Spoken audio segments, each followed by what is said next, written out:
The Satanic Verses incident, known as qissat al-gharaniq, is the name given to the alleged occasion on which the Islamic Prophet Muhammad is said to have mistaken the words of satanic suggestion for divine revelation. Narratives involving these alleged verses can be read in, among other places, the biographies of Muhammad by al-Wāqidī, Ibn Sa'd and Ibn Ishaq, as well as the tafsir of al-Tabarī. The majority of Muslim scholars, however, have rejected the historicity of the incident on the basis of the weak isnads and the incompatibility of the incident with the theological doctrine of isma.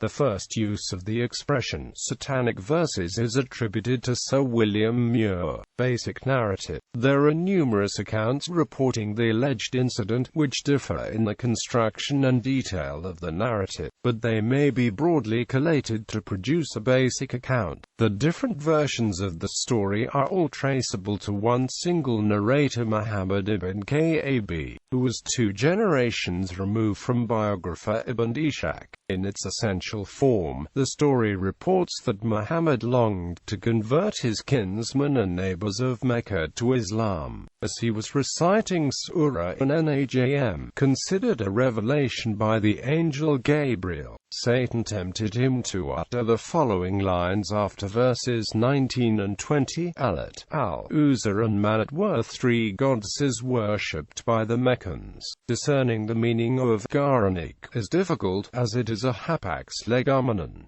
Commentators read that it meant the cranes. The Arabic word does generally mean a crane, appearing in the singular as gharaniq, gharnaq, gharnaq and gharniq, and the word has cousin forms in other words for birds, including raven, crow, and eagle. Reception in Muslim exegesis.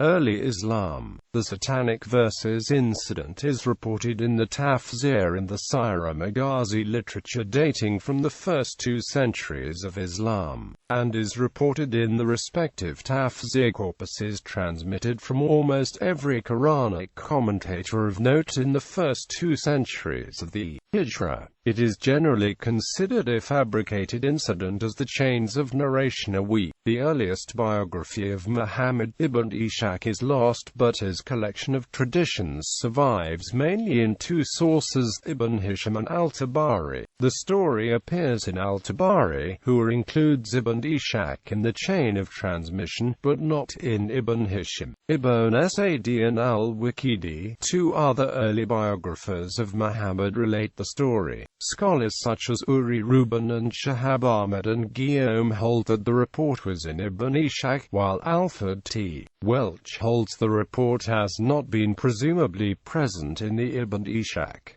Later medieval period. Due to its defective chain of narration, the tradition of the Satanic Verses never made it into any of the canonical hadith compilations. The reference and exegesis about the verses appear in early histories. In addition to appearing in Tabari's tafsir, it is used in the tafsirs of Muqatil, Abdur Razzaq and Ibn Kathir, as well as the Naskh of Abu Ja'far an-Narisi, the Asbab collection of Wāqidī, and even the late medieval As-Suyuti's compilation al-Du'a al-Manthafil Tafsir bil-Matha. Objections to the incident were raised as early as the 4th Islamic century, such as in the work of an-Ariz, and continued to be raised throughout later generations by scholars such as Abu Bakr ibn al-Arabi, Fakhr ad-Din Razi, as well as al-Qurtubi. The most comprehensive argument presented against the factuality of the incident came in Qad'iyad's Ash-Shifa. The incident was discounted on 2 main bases. The first was that the incident contradicted the doctrine of isma, divine protection of Muhammad from mistakes.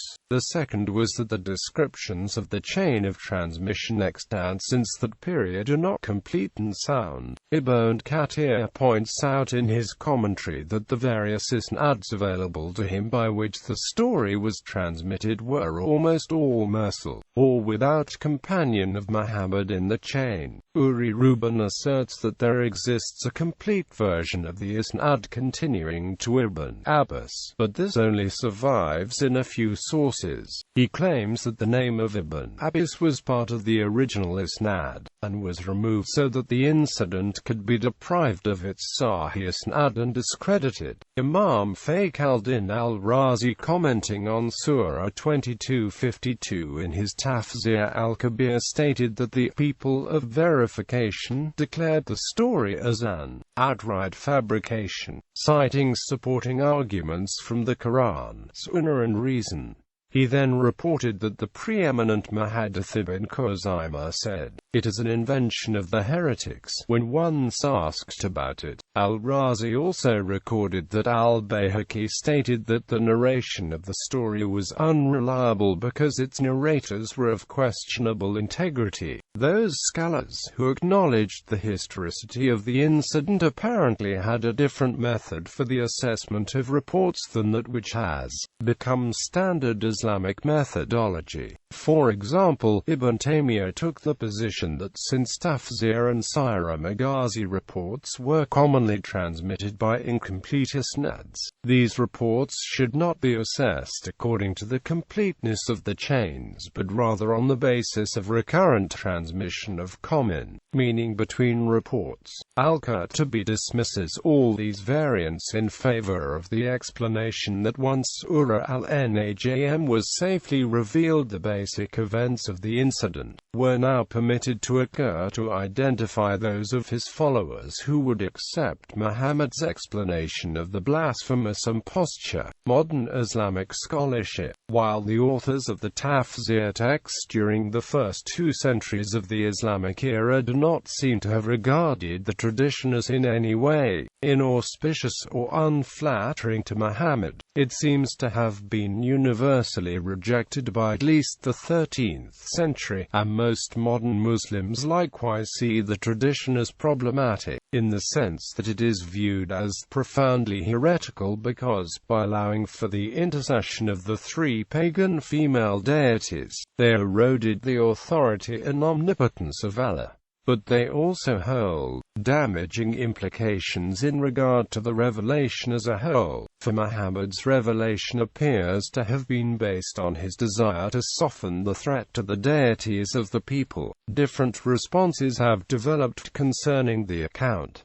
Almost all modern Muslim scholars have rejected the story. Arguments for rejection are found in Muhammad Abdu's article Marsalat al-gharaniq wa Tafsir al-Ayat, Muhammad Hussain Haykul's Hayat Muhammad, Saeed Qutb's Faisal al-Quran, Abul Ala Mawjudi's Tafhim al-Quran, and Muhammad Nasiruddin al-Albani's Nasb al-Majaniqli Nasf al-Gharaniq. Haykal points out the many forms and versions of the story and their inconsistencies and argues that the contextual flow of Surah al-Najm does not allow at all the inclusion of such verses as the story claims. Haykal quotes Muhammad Abdu, who pointed out that the Arabs have nowhere described the gods in such terms as al-Gharaniq, neither in the poetry nor in the speeches or traditions do we find the gods or goddesses described in such terms.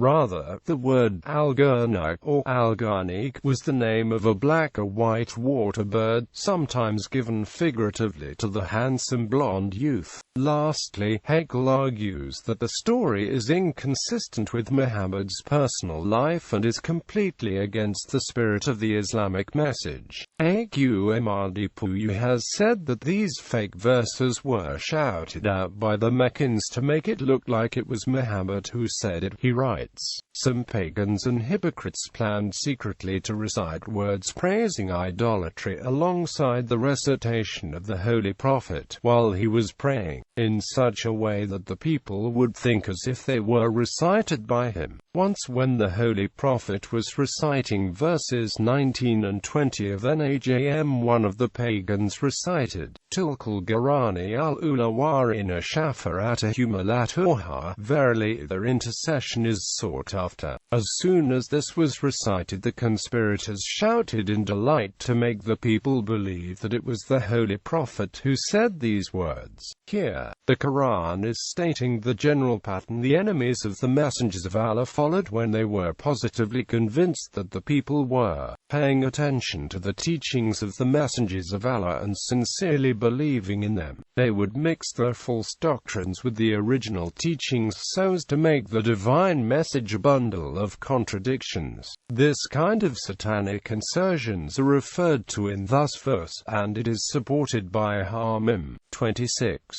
It is sheer blasphemy to say that satanic forces can influence the messengers of Allah. This entire matter was a mere footnote to the back and forth of religious debate, and was rekindled only when Salman Rushdie's 1988 novel, The Satanic Verses, made headline news. The novel contains some fictionalized allusions to Islamic history, which provoked both controversy and outrage. Muslims around the world protested the book's publishing, and Iran's Ayatollah Khomeini issued a fatwa sentencing Rushdie to death, saying that the book blasphemed Muhammad and his wives.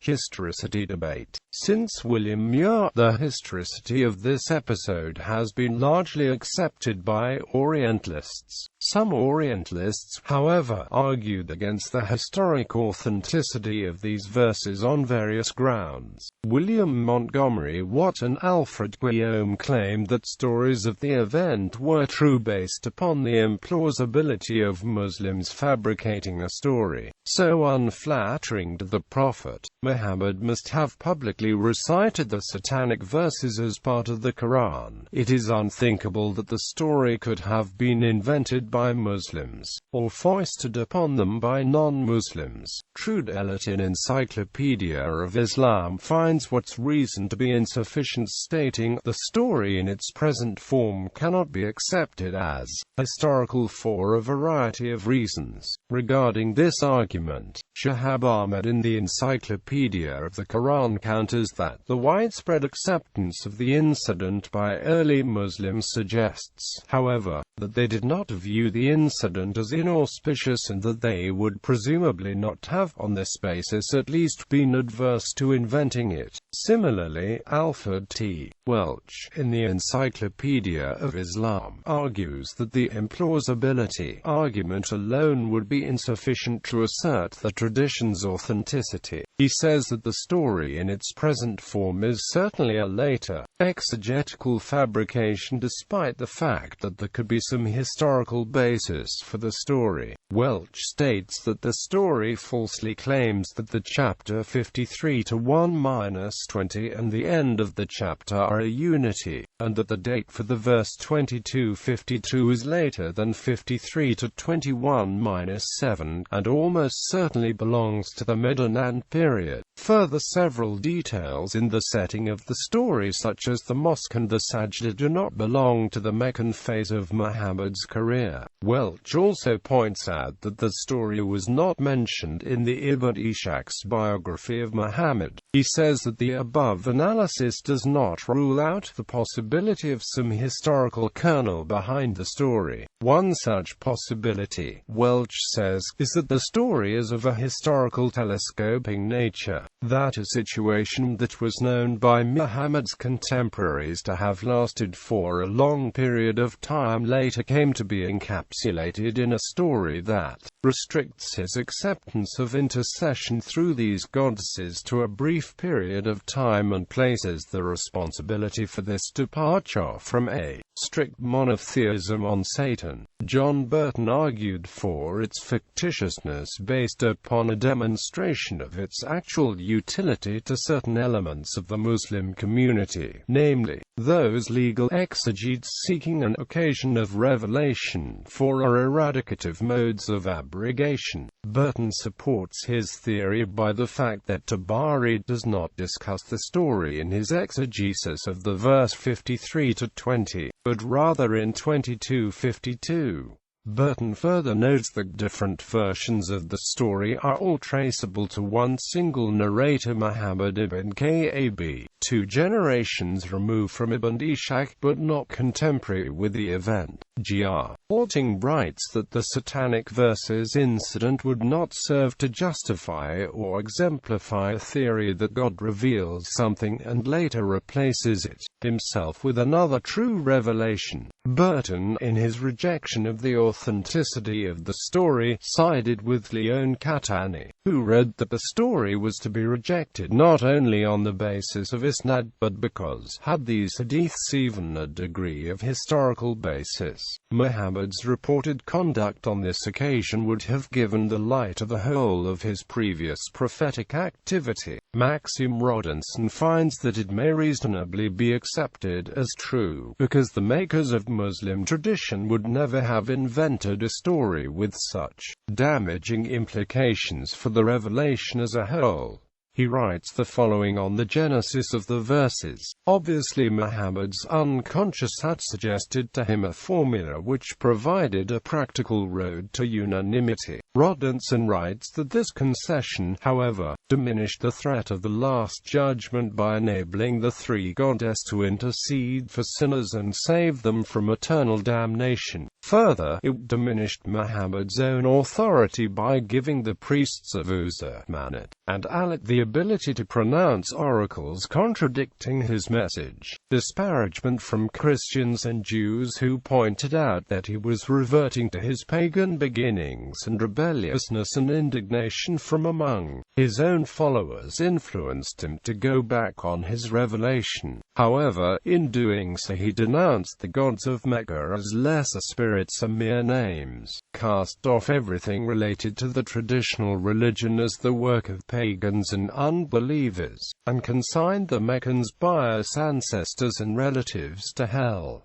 This was the final break with the Quraysh. Fred Halliday states that rather than having damaging implications, the story is a cautionary tale, the point of which is not to malign God but to point up the frailty of human beings, and that even a prophet may be misled by Shaitan, though ultimately Shaitan is unsuccessful. Since John Wansborough's contributions to the field in the early 1970s, though, scholars have become much more attentive to the emergent nature of early Islam, and less willing to accept back-projected claims of continuity. To those who see the tradition as constantly evolving and supplying answers to questions that it itself has raised, the argument that there would be no reason to develop and transmit material which seems derogatory of the Prophet or of Islam is too simple. For one thing, ideas about what is derogatory may change over time. We know that the doctrine of the Prophet's infallibility and impeccability emerged only slowly. For another, material which we now find in the biography of the Prophet originated in various circumstances to meet various needs, and one has to understand why. Material exists before one can make a judgment about its basis in fact. In Rubin's recent contribution to the debate, questions of historicity are completely eschewed in favor of an examination of internal textual dynamics and what they reveal about early medieval Islam. Rubin claims to have located the genesis of many prophetic traditions and that they show an early Muslim desire to prove to other scriptures that Muhammad did indeed belong to the same exclusive predestined chain of prophets in whom the Jews and the Christians believe. He alleges that the Muslims had to establish the story of Muhammad's life on the same literary patterns as were used in the Vita of the other prophets. The incident of the Satanic Verses, according to him, conforms to the common theme of persecution followed by isolation of the prophet figure. As the story was adapted to include Quranic material, the idea of satanic temptation was claimed to have been added, heightening its inherent drama as well as incorporating additional biblical motifs. Reuben gives his attention to the narratological exigencies which may have shaped early Sirah material as opposed to the more commonly considered ones, of dogma, sect, or political, dynastic faction, given the consensus that the most archaic layer of the biography, that of the stories of the qissas, this may prove a fruitful line of inquiry. Although there could be some historical basis for the story in its present form, it is certainly a later, exegetical fabrication. Surah Lii 1-20 and the end of the surah are not a unity, as is claimed by the story. 22:52 is later than Lii 21-7, and is almost certainly Medinan, and several details of the story, the mosque, the sajda, and others not mentioned in the short summary above, do not belong to the Meccan phase. Reuben also claimed that the supposed temporary control taken by Satan over Muhammad made such traditions unacceptable to early hadith compilers, which he believed to be a unique case in which a group of traditions are rejected only after being subject to Quranic models, and as a direct result of this adjustment.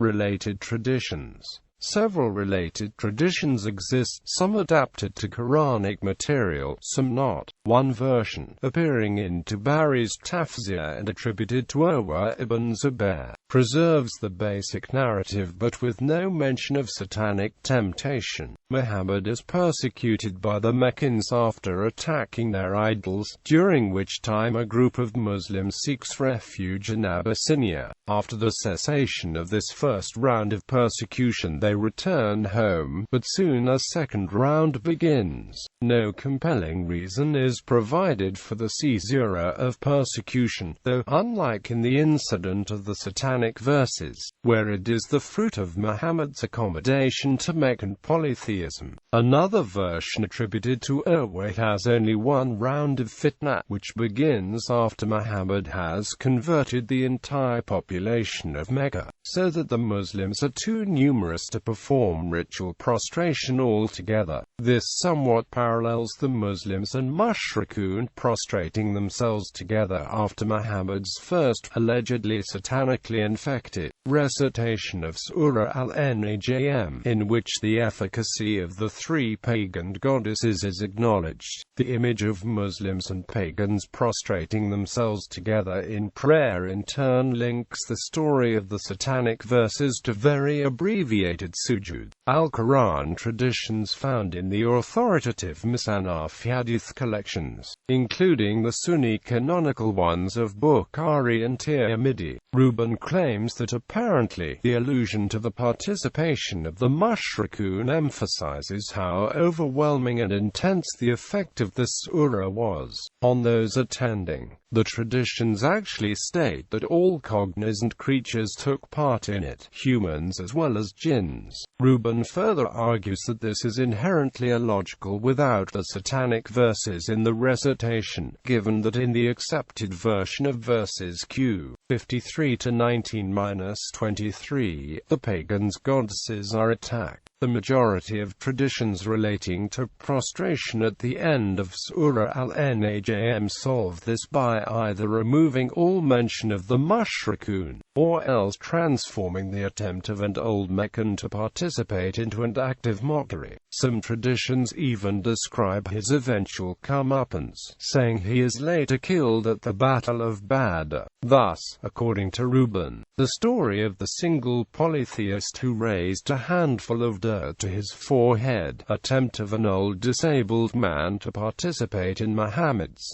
sujud in a sarcastic act of an enemy of Muhammad wishing to dishonor the Islamic prayer, and traditions which originally related the dramatic story of temptation became a sterilized anecdote providing prophetic precedent for a ritual practice.